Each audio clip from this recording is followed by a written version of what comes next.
Hello friends, this is Ryan from Behind Eyes Gaming, and I have a little something different today. I'm going to be doing a challenge Path of Exile video.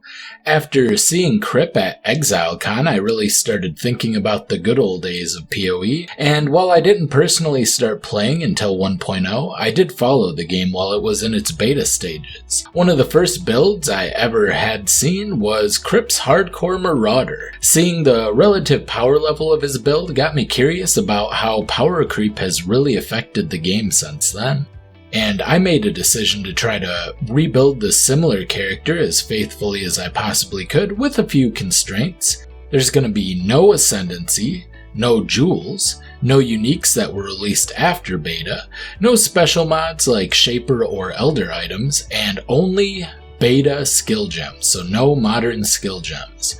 I've given myself some leeway with some more modern stuff just to make sure my resists are set up properly, and of course some of the gems have been pretty drastically buffed since then, so I can't really avoid that stage of power creep, but I'm going to do the best I can to maintain faithfulness to the build.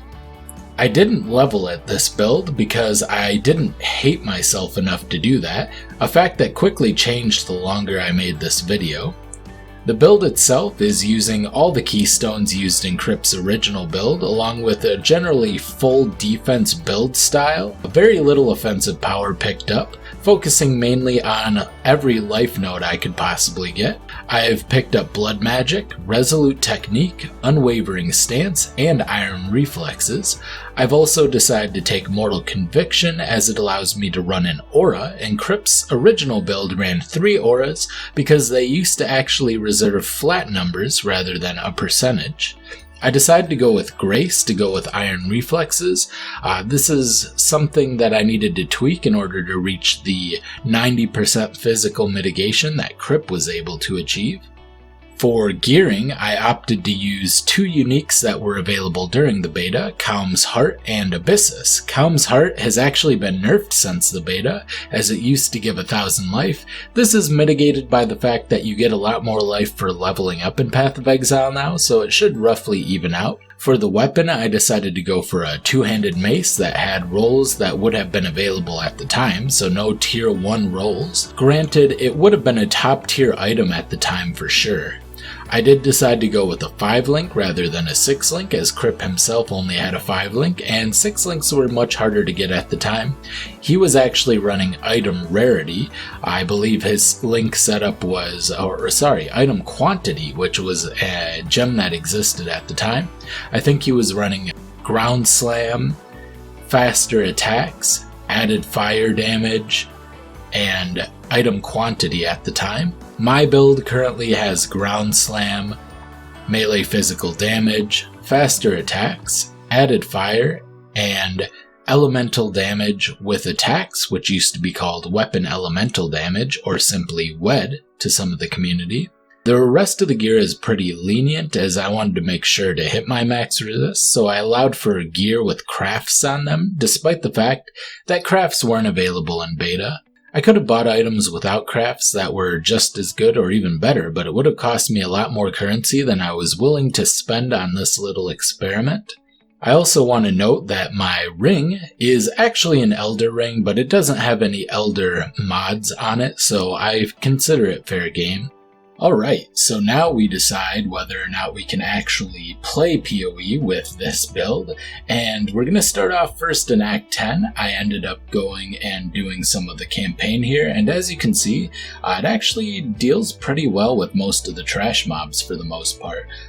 Pretty difficult for the most part, but earlier you saw me take on some betrayal mobs. Now the boss is where things become a little bit more difficult. Now granted, I don't think we were ever actually in any danger of death here, but we did have a little bit of trouble DPSing it down.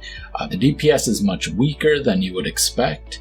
And, well, maybe not. Maybe you wouldn't expect that, because we are lacking a lot of the more multipliers. We do have some more multipliers, but they just don't scale as efficiently as they used to.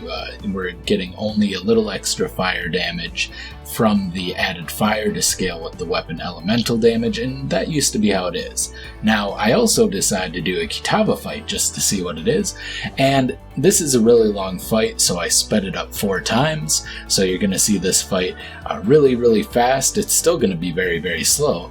Most normal builds will clear a Kitava faster than I'm able to do it at 4 times here. So what I'm going to do in the meantime, since this is a long fight, is I'm going to kind of explain how to modernize this build. So you're going to take out the added fire damage, and you're going to take out the weapon elemental damage, or the elemental damage with weapon attacks, and you're going to put in Fortify, and you could probably put in either Brutality or Pulverize, whichever you would prefer.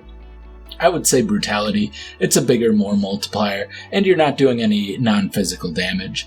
Then you're going to want to spec out of the weapon elemental damage by the Templar up on the tree, and a couple of life nodes, and make sure that you're getting a few more damage nodes to scale with that.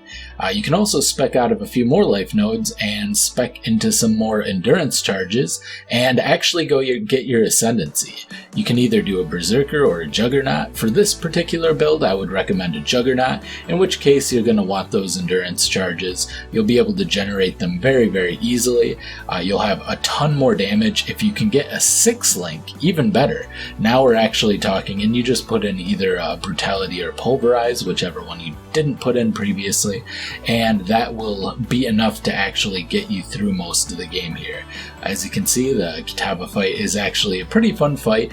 Lots of dodging, different mechanics. I actually take a lot of damage here, considering the fight is kind of tuned for 50% less life total, or even less than that, compared to what I have. It's most people who fight this have like 3,500 health, but also have substantially more damage. And they say that the best defense is a good offense.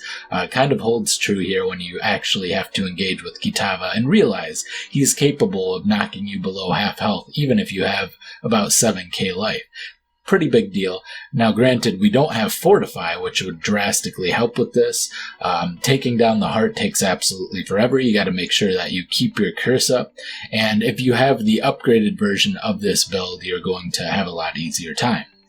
I also decided to try taking it into a map, so here we are in a tier 4 Arid Lake, and this is me fighting a Beyond boss, because I got lucky and rolled Beyond on the map. I just elk and went it, I guess. I probably should have at least checked for physical reflect, but I didn't even do that. That would have prompted me to reset the video. But yeah, we did spawn this Beyond boss, and we're having a very good time against it. As you see, I have it sped up to 4 times speed once again. And I also decided I'm going to do the zone boss here with maximum difficulty. Now this one is even more impressive fight and shows you just how little DPS we do. Granted, the Enraged Roa gets substantially more powerful. Had I not clicked on the nests, it would have been much more difficult, and I'm basically just trying to keep my endurance charges up, keep my molten shell up, and I kite this around a rock because I want to be able to keep some distance so it's not constantly hitting me, but I want to keep it from charging me. And as you can see, apparently I just look at this bow for a bit, but as you can see, I have to start using portals to make sure, because I have to use all of my stone skin amulets. If you use molten shell while you have your stone skin amulet up, it gives you a much more absorption, so I've been trying to do that.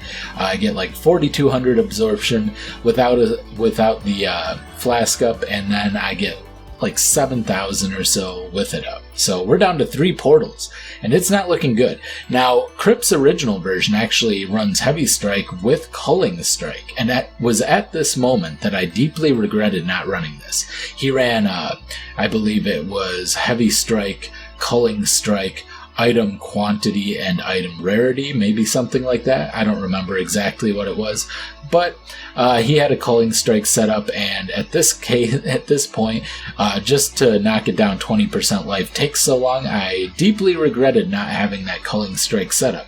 If I was going to do the original build, I probably should have done it fully. But by this point, you realize, okay, he's either it's going to come down to the wire, he's going to barely beat it with one portal left, or he's going to die horribly. Well, I guess you'll see, but the answer to this question is, can this classic build actually beat the endgame of modern Path of Exile? Well, kind of. It kind of can.